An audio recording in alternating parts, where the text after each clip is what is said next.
Welcome, everyone. Today, we are going to talk about something that can change the way you study forever. We are not talking about learning faster.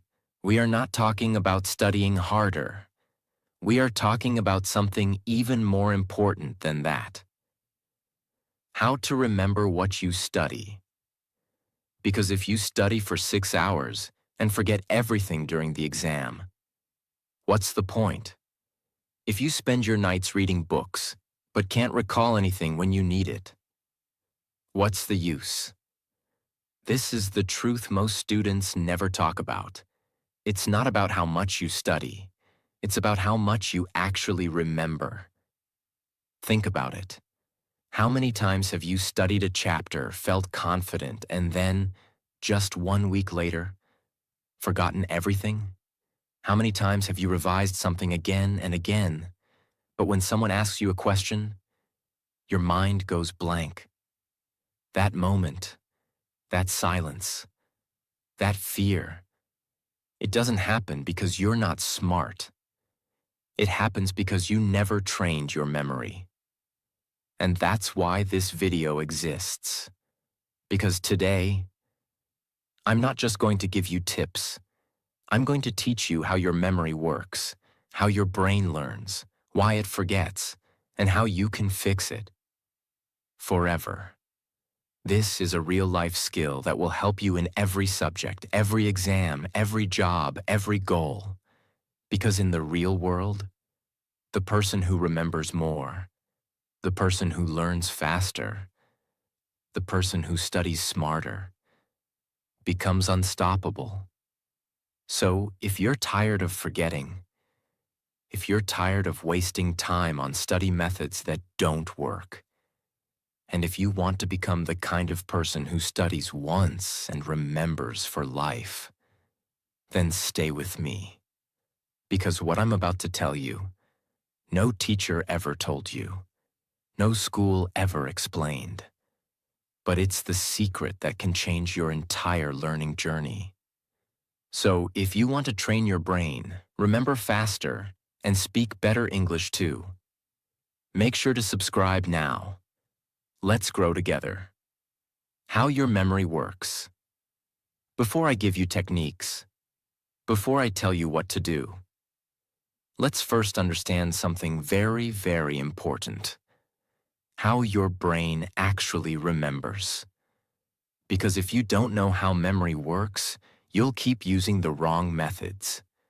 You'll keep blaming yourself for forgetting. And you'll never be able to fix the problem. But once you understand this, everything will change. Sensory memory. The first filter. Let's say you walk into a library. You see hundreds of books. You hear the sound of pages turning. You feel the cold of the AC. You smell the paper. You feel the weight of your bag.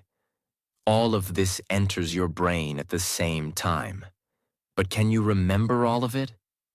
No, because your brain doesn't keep everything. This is where sensory memory comes in. Sensory memory is your brain's first level of memory. It captures what you see, hear, smell, taste, or touch. But here's the key. It only lasts for 1 to 5 seconds. That's it. If you don't pay attention, it disappears. Imagine someone shows you a card for 1 second. It says blue star. Then they hide it. If you were focused, you'll remember it. If you were distracted, it's gone. So what's the lesson? Attention is the first step to memory. If you don't pay attention while studying, if your phone is next to you, if your mind is thinking about something else, then nothing will reach your memory. Your brain will delete it like a useless file. That's why some people read the same page 5 times.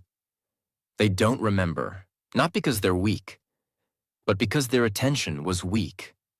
So remember, if you don't give attention, you will forget. No matter how hard you try. Short-term memory. The temporary table. Now let's say you did focus. You gave attention. Your brain catches the information. It now enters the second level, short-term memory.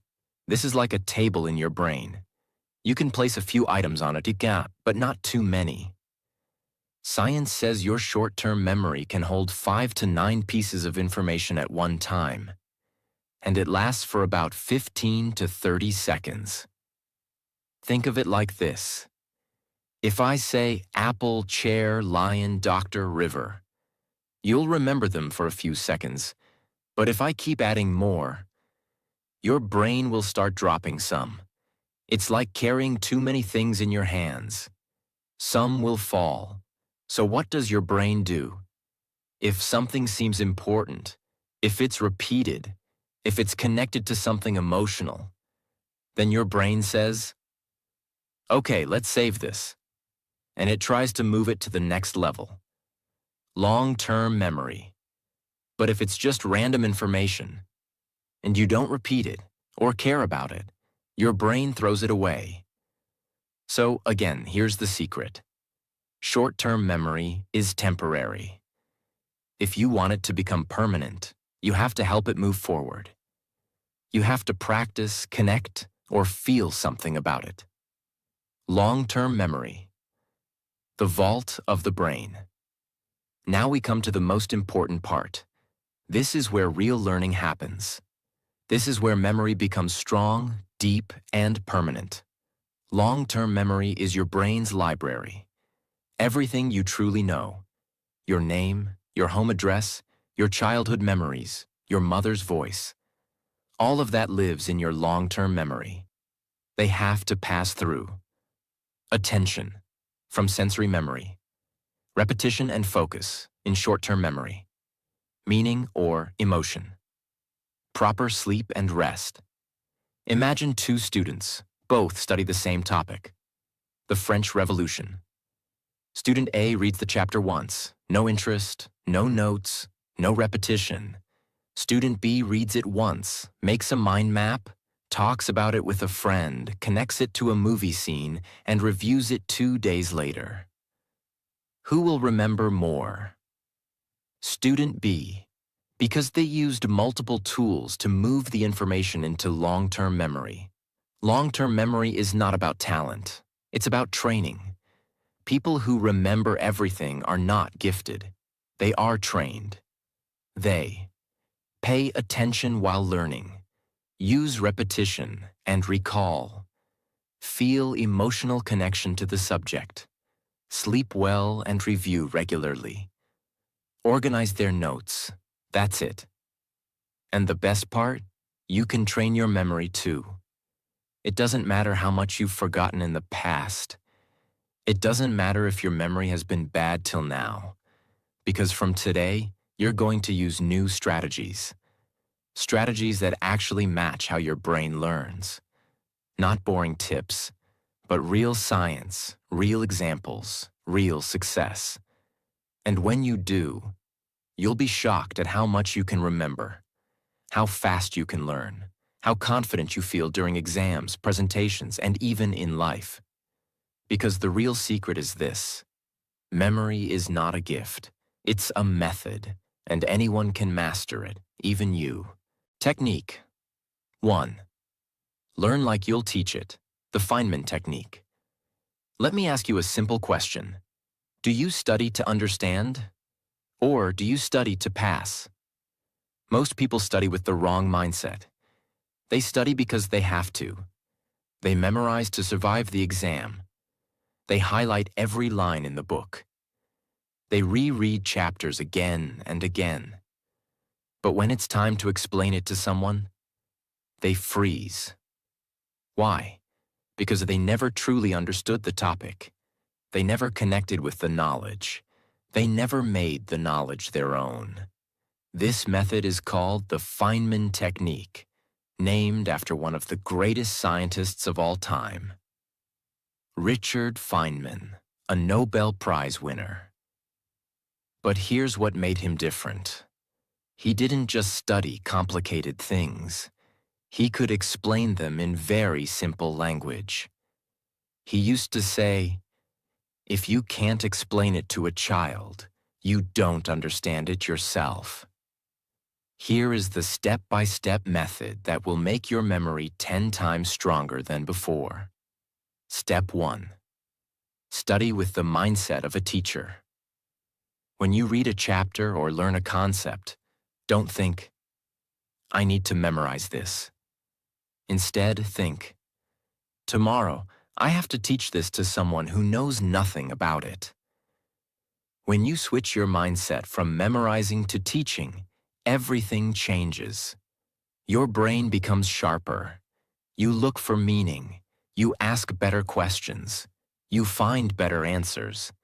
Because now, you are not just a student, you are a teacher, and a teacher must understand. Step 2. After learning, close the book and explain it out loud. Yes, out loud. Don't whisper in your mind. Don't just think about it. Speak it, clearly, slowly, confidently. Pretend someone is sitting in front of you. Pretend they are asking you, can you explain this topic to me? And you are responsible for their understanding. Here's what happens when you speak it out loud. You find what you actually know. You discover what you don't understand. You become more confident. Your memory becomes deeper. You reduce fear of exams or interviews. Example: you are studying about the photosynthesis process in biology.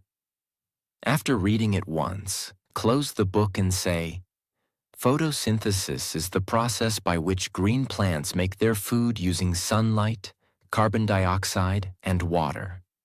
The plant takes sunlight through its leaves, absorbs water from the roots, and takes carbon dioxide from the air. All of this happens in the chloroplasts of the cells, and the result is glucose, which is food for the plant. Now imagine saying this clearly, confidently. You didn't memorize. You understood.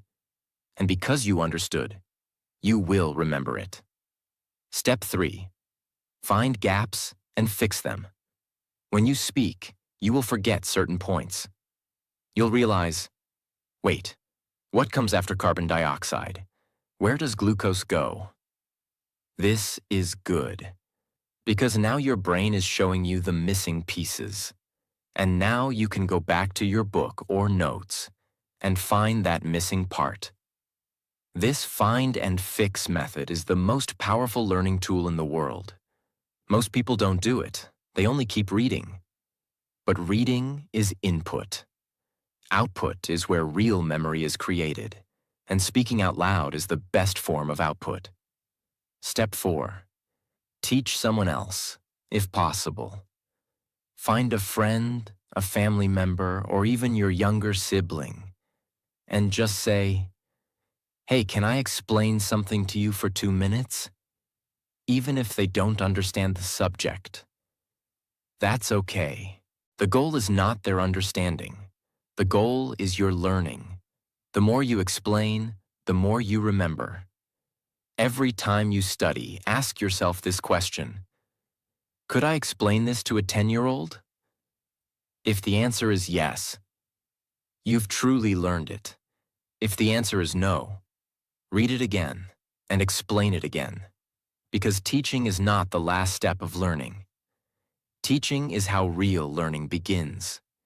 If you want to remember anything forever, study like a teacher, explain like a master, and your brain will never forget. Develop passion towards study. The emotion-memory connection. Let's be honest.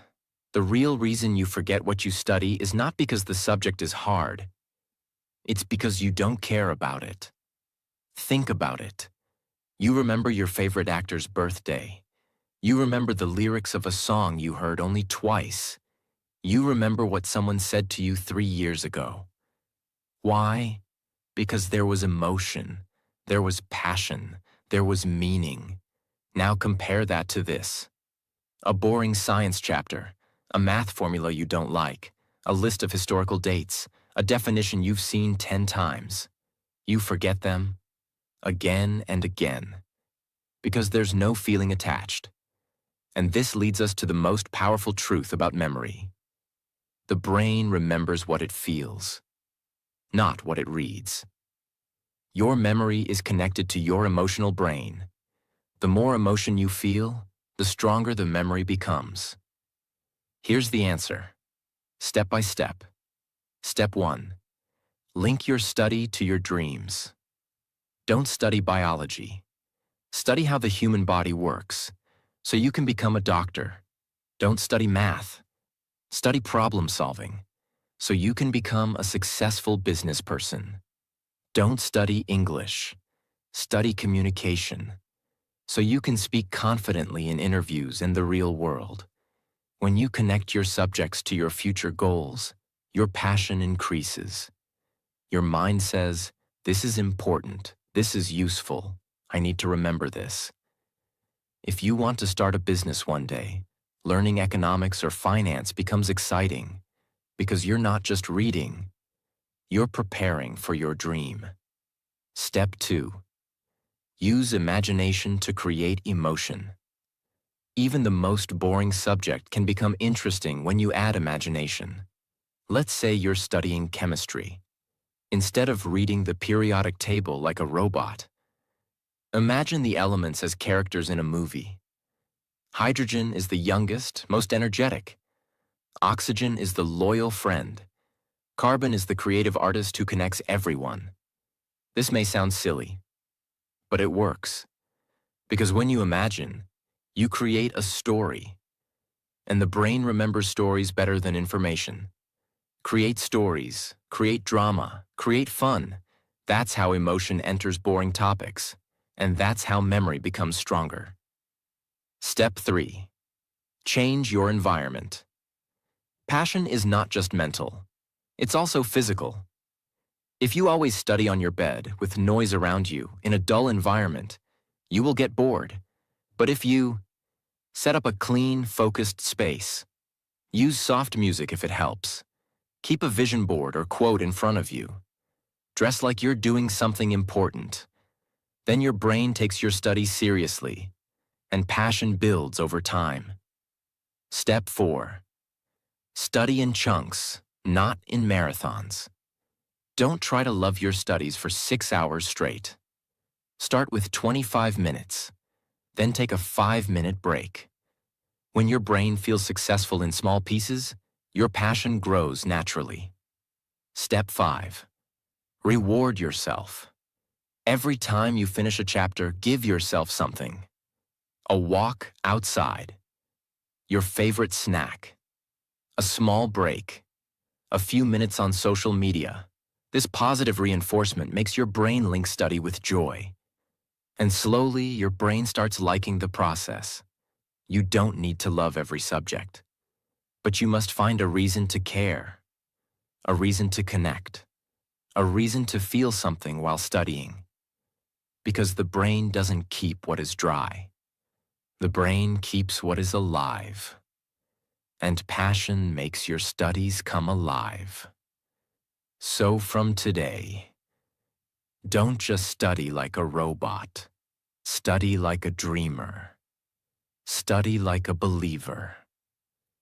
And watch how your memory transforms. Technique 3. Study less, study smart. The 80-20 rule of learning. Most students who study 6 hours a day are wasting more than 4 hours doing the wrong things. They read, reread, highlight, repeat, stress, and still forget. Meanwhile, another student studies for just 1 hour and remembers everything. How is that possible? Because one is studying longer, the other is studying smarter. And this is where the 80-20 rule comes in. One of the most powerful concepts in the world. It's also called the Pareto principle. It says, 80% of your results come from just 20% of your efforts. In simple words, only a small part of what you do creates most of your success. The rest is just noise. Let's apply this to studying. In a 10-page chapter, maybe only 2 pages contain the core concepts. The rest is explanation, repetition, or examples. In 100 multiple-choice questions, Maybe 20 questions cover the most asked topics. In a textbook, maybe only 20% of the content gets tested in exams.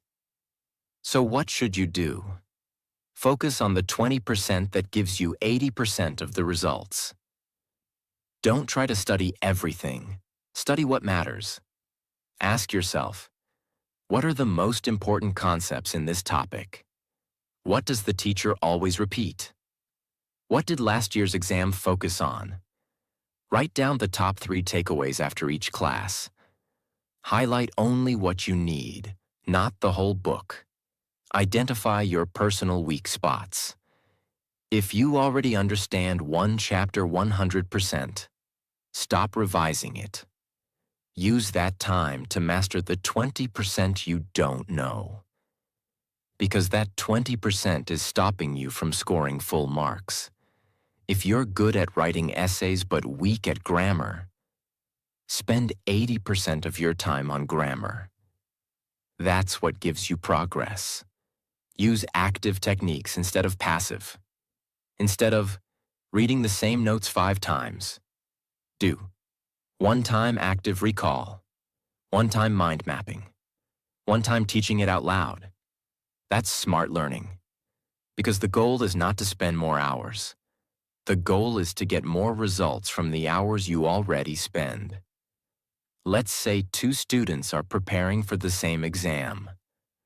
Student A reads the entire textbook line by line every night. He studies for 6 hours, but never asks questions or tests himself.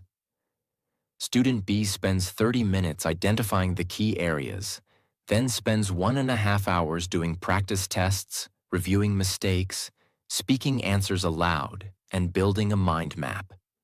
On exam day, student B scores higher, with less stress, less time, and better memory. Why? Because student B used the 80-20 rule. Studying smart means being a strategic learner, not just a hard worker. Anyone can sit for hours with a book. But real success comes from asking, what matters most? What is the most effective method? Where should I focus my energy? If you want to remember more, stress less, and perform better, stop trying to study everything. Start identifying the vital few things that truly matter. And when you master those, everything changes. Technique 4. Use the power of location, memory palaces. It's called the memory palace technique, and it can help you remember anything. But let's understand why it works. Think about your childhood home. You remember the color of your bedroom walls, the exact place your toys were kept, the smell of your kitchen, the sound of your school bus from your window. Now think about this.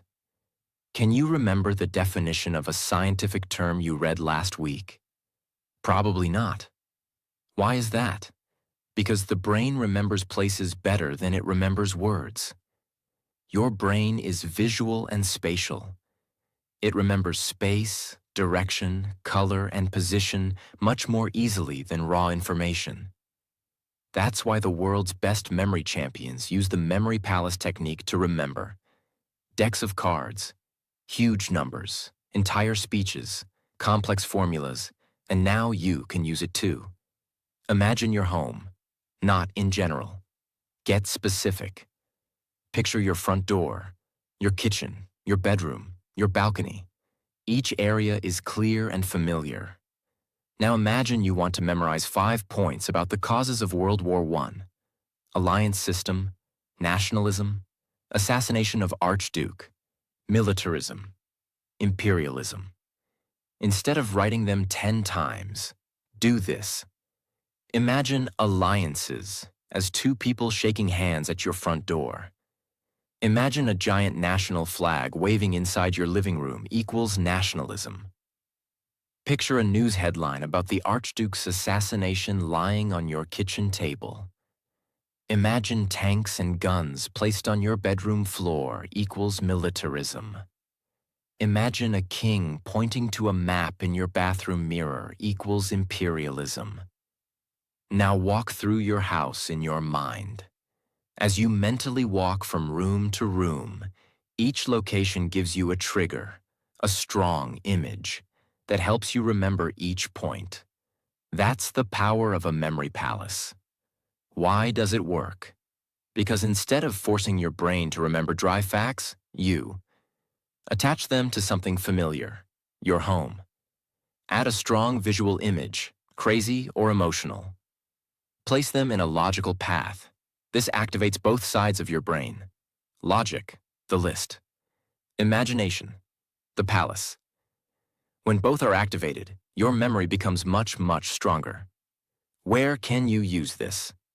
Anywhere. Studying history dates, learning definitions, remembering parts of a speech, preparing for a presentation, memorizing scientific terms, keeping track of points in an essay. Even if you forget one part, the path of your memory palace will remind you what's next. Use emotion in your images. The crazier or funnier, the better. Use places you know very well. Home, school, your street, a park. Review your memory palace every day for 2 minutes. Build more palaces for different topics. Most students try to stuff facts into their brain using force. But the human brain doesn't work like that. It doesn't want force. It wants stories, places, images, movement. And the memory palace gives you all of that. So if you've ever said, "I just can't memorize," try this technique once. It may become your superpower. Technique 5. Study in the morning. Unlock the brain's golden hours. The time you study matters. And if you study at the wrong time, you forget more. If you study at the right time, you remember more. And science agrees. Why is the morning so powerful? Your brain has its own natural rhythm. This is called your circadian rhythm, a 24-hour cycle that controls your sleep, energy, focus, and even memory. In the morning, especially in the first 2 to 3 hours after you wake up, your brain is at its most powerful state. It is fresh, free from decision fatigue. It is quiet, no mental noise from the day yet. It has high dopamine levels, helps focus. It is more ready for deep concentration. Your willpower is at its highest. This is what we call the golden learning window.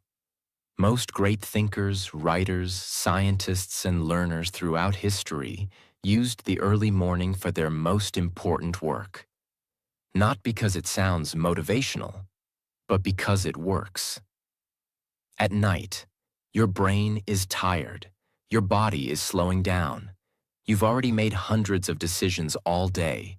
You are emotionally exhausted. Focus drops. Memory formation weakens. You may still study, but your retention is low. You'll forget more the next morning. That's why students who study late at night often say, "I studied it, but I just couldn't recall it during the exam," because their brain was too tired to store it. Here's the best way to use your mornings for powerful study. 1. Sleep early to wake up fresh. It's not just about waking up early, it's about sleeping on time, so your brain gets proper rest. You don't need to wake up at 4 a.m. Even 6 or 7 a.m. is fine, as long as you use your first 2 hours wisely. 2. Avoid distractions for the first hour. Don't touch your phone. Don't check social media. Don't open messages or emails. This first hour of your day is your brain's clean page. Use it for deep learning, not for junk information. 3. Use mornings for your hardest subjects. If you struggle with math, science, or memorizing long answers, do that work first thing in the morning. Your brain can handle more complexity at that time. Save the easier work, like revision or rewriting notes, for later in the day. Let's say you wake up at 7 a.m. Here's a simple memory-boosting morning routine. 7 o'clock to 7:30. Wake up, wash face, drink water. 7:30 to 8:30. Study your most difficult topic with full focus. 8:30 to 9 o'clock. Quick review of what you learned. 9 o'clock onwards. Breakfast and regular day. In just 1 hour, your learning will be stronger than 3 hours of tired, unfocused study at night. It's not just how long you study. It's also when you study. The brain has peak hours. Use them. Study smart, not late. Start your day with learning, and you'll carry that power into the rest of your day and the rest of your life. Technique 6. Take rest to remember more. The forgotten rule of memory. Because the truth is, you don't remember while studying. You remember while resting. Yes, you heard that right. The real process of remembering does not happen when you are reading. It happens after you stop reading. That's when your brain starts its real work, behind the scenes. Let's understand how. When you study, your brain receives information. This is called encoding. You're feeding data into your brain. But that information is still fragile. It's like wet cement. It needs time to settle, organize, and become solid. This process is called consolidation. And it happens during rest, especially during sleep and short breaks. When you rest, your brain replays what you just learned. It removes the useless parts. It connects the new knowledge to old knowledge. It creates patterns and storage pathways. Without rest, the information stays weak and soon disappears. What happens if you don't rest? You keep feeding your brain more and more. But there is no time to process. It's like pouring water into a bottle without a cap. Everything spills out. That's what happens when you study for 5 hours straight with no break. You feel tired, you feel confused, you don't know what you actually remember. Your memory becomes unstable, and soon, you forget. Use the 50 to 10 rule. Study for 50 minutes. Take a 10-minute break. During the break, walk around, stretch, breathe deeply. Don't use your phone too much. Let your brain relax and organize the information you just learned. Repeat this cycle 2 or 3 times and take a longer break after 2 hours. Sleep right after you study. If you study before sleep, your brain will automatically review it during deep sleep. This is why people who revise their notes at night and sleep well remember better the next day. But if you study and then scroll on your phone for 2 hours, your memory gets replaced by useless content. So protect your brain's rest. Don't study for too long without pause. After 90 minutes of deep focus, your brain needs a reset. If you don't give it rest, your focus and memory will start falling, even if you don't notice it. Take small breaks before your brain forces you to. Imagine, you learn 10 new English words, but right after studying, you scroll your phone or jump to another task. Later, you forget most of them. Now try this. After learning, take a 10-minute break. No phone, no noise. That short rest helps your brain store those words better. And if you sleep well after, you'll remember even more. Rest is not wasting time. It's when your brain saves what you studied. In a world that says study more, you must understand, memory is built in silence. In the pauses, in the sleep, in the quiet. That's when your brain does its real work. So from now on, don't just study hard, rest smart. Because the person who rests well remembers well.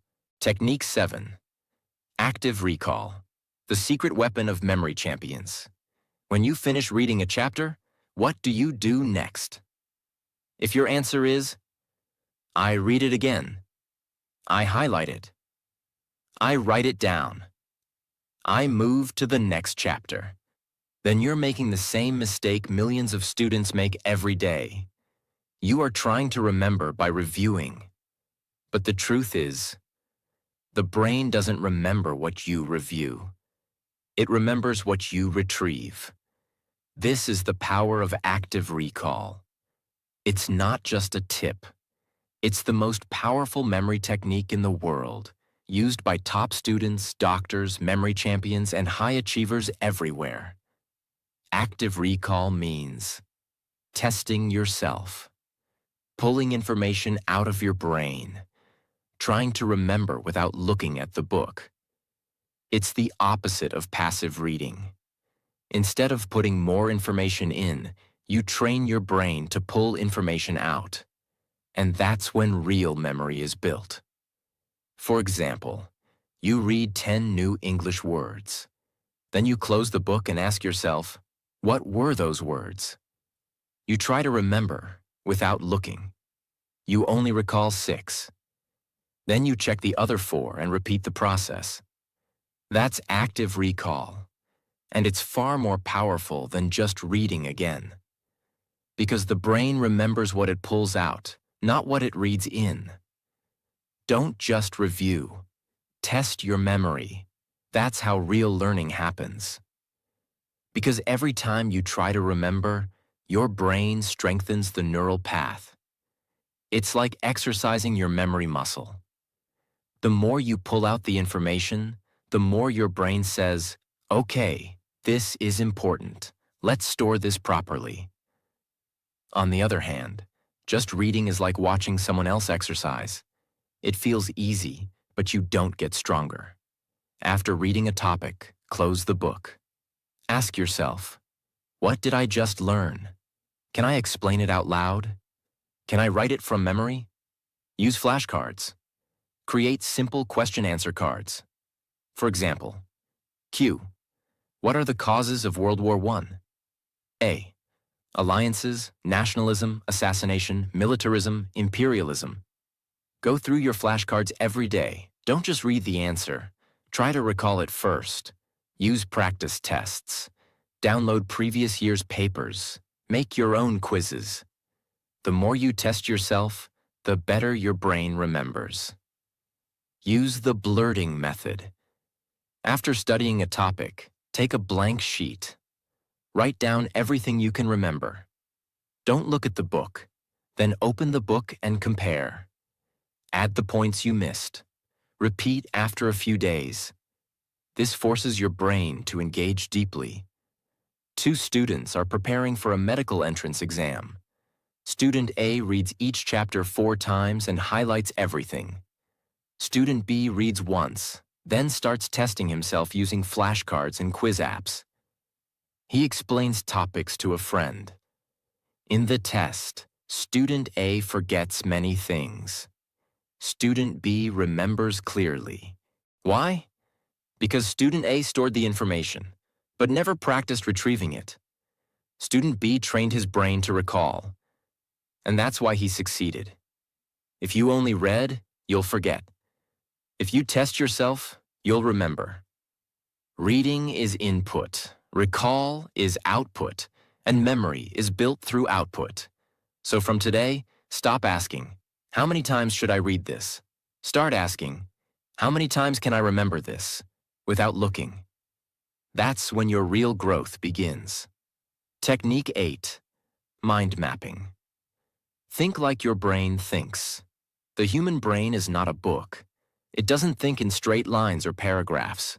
It doesn't process long blocks of text.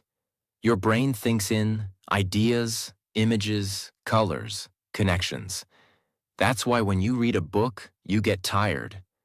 But when you watch a movie, you remember every detail. Your brain loves visual structure. And that's exactly what mind mapping gives you. A mind map is a visual way of organizing information. You start with a main topic in the center. Then you draw branches coming out of it, each one for a subtopic. Then smaller branches for details, examples, or keywords. It's like turning your chapter into a tree of knowledge, clear, colorful, and connected. Let's say you're studying photosynthesis. In a notebook, draw a circle in the middle. Photosynthesis. Now draw 5 main branches. 1. Definition. 2. Process. 3. Inputs. 4. Outputs. 5. Importance. Under process, draw small branches. Light absorption, water uptake, carbon dioxide, glucose formation. Each branch can have arrows, diagrams, or colors. Now you've turned a boring page of text into a clear, connected map, and your brain loves it. It activates multiple parts of your brain at the same time. Visual memory, logical structure, creativity, color association, pattern recognition. This creates stronger mental links. So even if you forget one part, you can travel through the map to reach the answer. It's like storing your memory in a web instead of a box. Even if one part is missing, the rest stays strong. How to create a powerful mind map. Use plain paper, not ruled notebooks. This gives you freedom to move in any direction. Start with one word or topic in the center. Use a circle or a shape to mark it clearly. Use thick branches for main ideas, then smaller branches for subpoints. Use color, different colors for different branches. This helps your brain separate ideas clearly. Add small images or symbols. A sun for energy, a book for theory, a clock for history. Anything that adds meaning. Don't write full sentences, only keywords or phrases, short and powerful. Where to use mind mapping. After finishing a chapter. To revise before exams. To summarize long topics. To plan essays or speeches. To connect multiple subjects. It works in science, history, language, even math. Textbooks were designed for teachers. Mind maps are designed for your brain. If you want to study less and remember more, if you want to revise faster and understand deeper, then make mind mapping your habit. From today, stop copying notes blindly. Start mapping your brain and unlock the memory you never thought you had. Technique 9. Use emotion and imagination. Make boring things unforgettable. Let me tell you something you already know. You always remember what made you feel something. You may forget a chapter you read 5 times, but you remember a movie you saw 5 years ago. You may forget the name of a topic, but you still remember the first time you felt embarrassed in class. The fight with a friend. The moment someone praised you. Why? Because the brain does not store information based on importance. It stores information based on emotion. That means if something is emotional, it gets saved. If something is boring, it gets deleted. The answer is emotional imagination, one of the most powerful brain tools in human history. It means using your imagination to attach feelings, stories, images, or exaggeration to the thing you want to remember. This technique is used by memory champions to remember names, numbers, facts, long speeches, even entire books. And once you learn how to use it, you'll realize the more you feel something, the less you forget it. Turn facts into stories. Instead of memorizing bullet points, create a mini story. For example, instead of remembering, proton is positive, electron is negative, neutron is neutral. Tell yourself, there were 3 brothers. Proton, always positive and happy. Electron, always negative and moody. Neutron, calm and neutral. They lived inside the atom kingdom. You'll never forget it again. Use visual images. If you're learning vocabulary or formulas, add crazy, colorful images. To remember, oxygen equals O2. Imagine two giant oxygen tanks dancing in the sky with O2 tattoos on them. To remember, E equals mc squared. Imagine Einstein running with a cape that has E equals mc squared, burning in flames behind him. The crazier the image, the better your brain remembers. Use humor or drama. If something is boring, make it funny or dramatic in your mind. To remember that the heart has 4 chambers, imagine a hotel called Heart Inn with 4 golden doors, each leading to a dancing blood cell. Yes, it's silly, but it works because the brain says, "This is strange. I need to remember it." Your brain has something called the amygdala, the emotional memory center. When you feel strong emotion, even imagined emotion, the amygdala sends a signal to your brain. This is important. Save it. That's why you remember embarrassing moments, childhood memories, or beautiful moments with your family, even if they happened long ago. If you give your study material that same emotional power, your brain will never forget it. You don't have a memory problem. You have a meaning problem. Because your brain doesn't forget what you feel. It forgets what you don't care about. So from today, stop memorizing like a robot. Start learning like a storyteller. Feel it, see it, imagine it, and let your memory become unforgettable. Technique 10. Speak what you study. Train your mouth to train your brain. Most students study silently. They read in their mind. They solve problems in their mind. They try to remember answers in their mind. And what happens? When they go to give an exam or speak in class or answer in front of someone, they can't say the answer clearly. They freeze. They struggle. They forget. Why? Because their brain knows the information, but their mouth was never trained to speak it. And this creates a gap between knowledge and communication. That's why this technique is life-changing. If you want to remember what you study, you must start talking while you learn. When you speak out loud, you activate your vocal memory. You slow down your thoughts. You organize the information better. You hear yourself, which creates a second channel of learning. You become more confident and fluent with the topic. It's like double reinforcement.